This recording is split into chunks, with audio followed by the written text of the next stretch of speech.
Hey, what's up guys? This is Anthony from Anthony's Customs, and for this review, we are looking at the Mafex Terminator 2 Judgment Day Best Action Movie of All Time contender T-800 TV T2 version and John Connor. It's not the same T-800 that came by itself before. It's slightly different, not exactly fully updated, but I'll show you.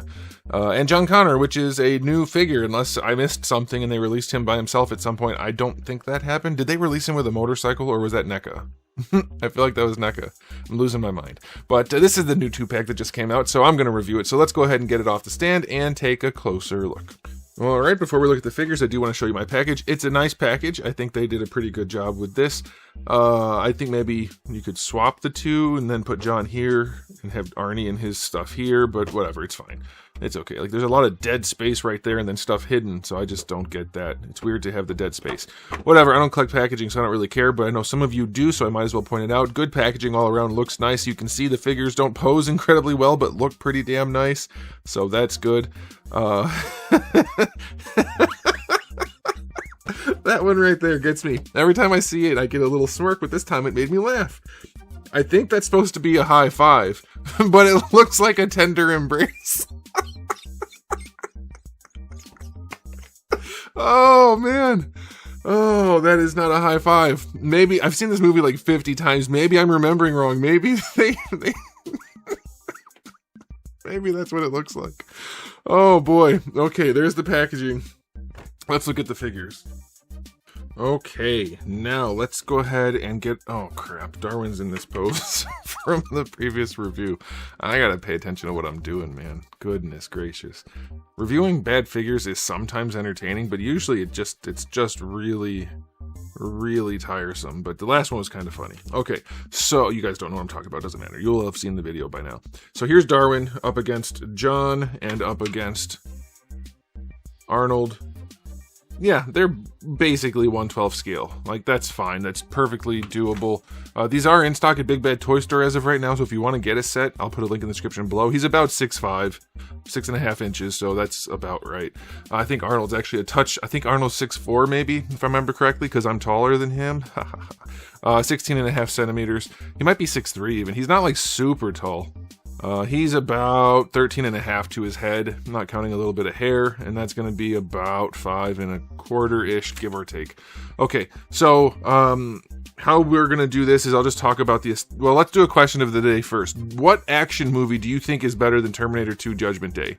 You let me know. I know there's lots of good action movies. I think this one's at least up there as one of the best. I think it's not even close. That, like, maybe there's a few others that are close, but most of them pale in comparison. So let me know what you guys think could be up there as a contender, and we'll talk about action movies down below. Alright, so let's just talk about the aesthetic on them individually first. This is not exactly the same as the first one. He's got the black shirt. Obviously, we have the different head. I guess it's not obvious if you didn't see that other review. I'll put the link for the other review up there, down in the description, wherever YouTube puts it nowadays for your platform of choice. But we do have the head here that has the battle damage. It's a pretty damn good likeness for Arnold, if you ask me, and I think the battle damage looks definitely good enough at this scale. Like, I'm zoomed in super tight, so if you just have this on your shelf, it looks fine. It looks really, really nice.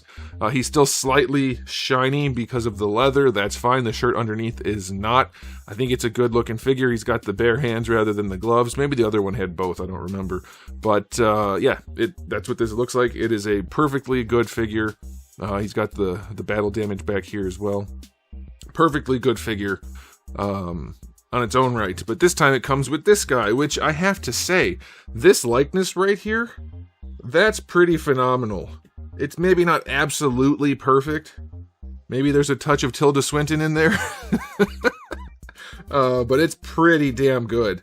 Like, that's really, really nice, and even if the likeness isn't perfect, the quality of the head sculpt and paint is primo. That's really nice.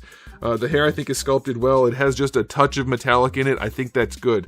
A lot of these companies started off doing metallic hair about 10 years ago and doing it really hard metallic. I always thought it looked goofy. I think just the tiniest touch like this looks perfect. It makes it look like actual hair with a little bit of sheen to it, but there you go. And then his body. I don't like the way they did the camo on his shirt, and I guess it could be accurate. I didn't check his clothing, but the camo's going one way here, and then on the sleeves it's a totally different direction, which just throws it off. if you don't have him posed. If you pose him, it'll be okay. But the pants look good. They have a little bit of wear to them. No texture, though. I'd like to have seen some jean texture on there, maybe. But I guess they don't really do that too much. Although Arnold's shirt has it. So they could have done a little bit more. But the paint job is nice, at least. Then he has his giant-looking shoes, which may or may not be oversized. I've always thought they looked like it in the movie. They're actually really, really well done. Surprisingly nicely detailed. And his backpack, which is an accessory, but also very nicely done. You can see his little watch on there. Surprisingly good looking figures. I mean, NECA does too sometimes, but Mafex often does really nice looking live action figures, and these are no exception. These are some of the best looking ones I think they've put out. So aesthetically, I will go 9 out of 10. Not a whole lot of room for improvement, and certainly good enough. Now, as far as accessories go, we'll go over Terminator. We'll go over Arnold's first.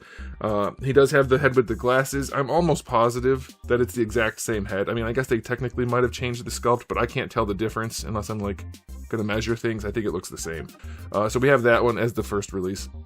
We have a bunch of different hands for him. That's fine. We have his gun with the thing open and closed. We have his 1911, which looks nice. That's nice. We have the roses, which is, I think, crappy. I think it was a crappy accessory before. I still think it's crappy. The painted on roses look crappy. And then we have John, who his backpack is his accessory, and then his hands. I don't know what the one hand is for. Am I missing something? I think I might be misremembering something. I don't know what those crazy hands are for, but you get a bunch of hands for him. And then I'll count this as his accessory. You get the T-800 arm, which is a cool looking accessory. And you can take the dome off, which is nice. And you can take the arm out, which is nice, because obviously they do that. I think a keen eye might notice this isn't what it looked like in the movie, unless I'm crazy. I don't remember it having a giant peg sticking out. They could have definitely done a better job with how this looks. Well, their T-800 sucked anyway, so this doesn't look good. It's unfortunate that they didn't do a good job with that. I guess if you just leave it in the dome, it's not the worst thing you could have in your collection. But, like, what are you going to do with it? It doesn't look good, so that's a bummer. That's a real bummer. It would have been nice to have, like, wasn't there a chip, the arm and the chip? Didn't they take those out of the wall? That would have been cool. Or maybe, like, his hacker thingy for the ATM, something to give him an accessory. If we're not going to get the motorbike, something would have been nice. So accessory-wise, I'll just go 7 out of 10. There's stuff, but it's nothing that is, like, particularly good. Okay, now let's talk about the articulation. We'll do Arnold first. We'll just run it real quick because we've seen him for the most part before. Head moves around nicely. Head and neck. Nothing like Spider-Man might do in the comics, but certainly enough for a T-800 Arnold. The shoulders, a little bit more limited than you would like. He's got a butterfly joint in there that doesn't do a whole lot. He's quite limited. It's not great. It's not great, that's for sure. It will be enough to be a standing there Terminator looking Arnold, but that's about it, really. There's a little bicep swivel built in there, but not much. Double jointed elbows do elbow, so that's fine. Like, he can hold his guns and do a weird high five, and that's about it. The torso articulation's in there, but again, it's not doing a lot. We're not doing a ton with this guy. For the legs, he still has the drop downs, and you can make him run, I guess, and kick if you want to, but even going out to the side, like, it's not very well articulated. That is not the strong suit of this release.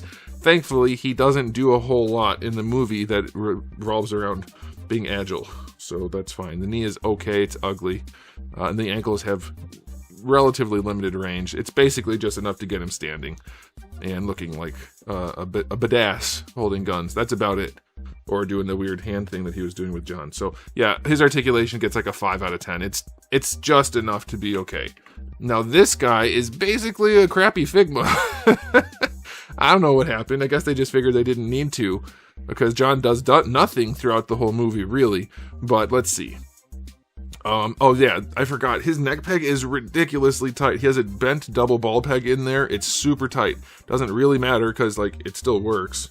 You don't need to take his head off other than to get the plastic out from underneath it when you open it. But his neck works. Double ball pegs are great. Limited articulation with a double ball peg is still perfectly fine. Now his shoulders are oddly just giant ball pegs, which I don't hate. I've done this for, like, this guy. Do I have it here? I do. My Geno figure that I'm working on. He's got just ball pegs for a lot of his joints. And you can do a lot with a ball peg if you do it right. And this is fine, honestly. Like, he doesn't need to do everything, but you can move the arm. in the ways you need to move it. And it's cheap and simple and effective, and I don't mind it. It works just fine. He's got single jointed elbows. Those do break up the sculpt a little bit, and you can't really do a lot with them, but it's gonna be okay. The problem is there's no bicep swivel down there, and there's only a little bit up here until it pops off. So he is more limited than he could be, that's for sure. The rest are on little ball hinges, and they're okay. For the torso, I mean, he can lean forward a little bit. If you really try to bend him, he can lean back, but it gets weird looking.